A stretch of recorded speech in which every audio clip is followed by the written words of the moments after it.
There are approximately 10,000 refugees and asylum seekers living in the city of Glasgow alone. A recent report conducted by Morag Gillespie, head researcher at Glasgow Caledonian University, found that there were hundreds of destitute asylum seekers struggling to survive in Scotland.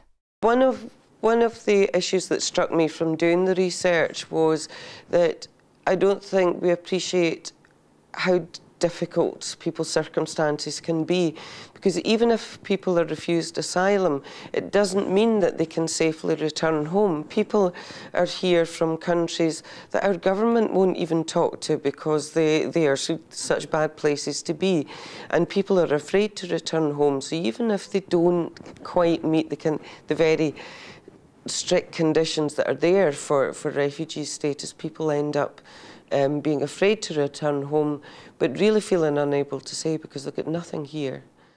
Nabil fled his country in 2001 and is currently seeking asylum in Scotland. I've refused to go back to my country because I was scared, and I'm still scared to go back to my country, so I prefer to stay destitute in this country rather than going back to Algeria, you know. Every week we come to the church and we can get some support, you know. Elekta Gunda from Zimbabwe is also living destitute in Scotland. From 2011, I think things were very hard for me because I was out of support and they chucked me from the house. I was leaving about 3 times. I know they were just saying, we stop your support out of the house, and it was very tough for me for 2011. And then it started getting food here at the church. It was just a big change in my life.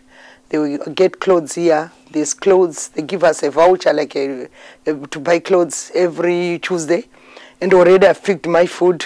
So it had been going from 2011 till today every Tuesday, and which is fantastic to myself, and it will change my life. Christine Murray is the project coordinator of the Asylum Seeker Support Project at St Rollock's Church of Scotland in Sighthill. The project's been going now for about 11 years, and it started as support and services to asylum seekers, refugees, and it's really extended from that into support for asylum seekers, refugees and local residents.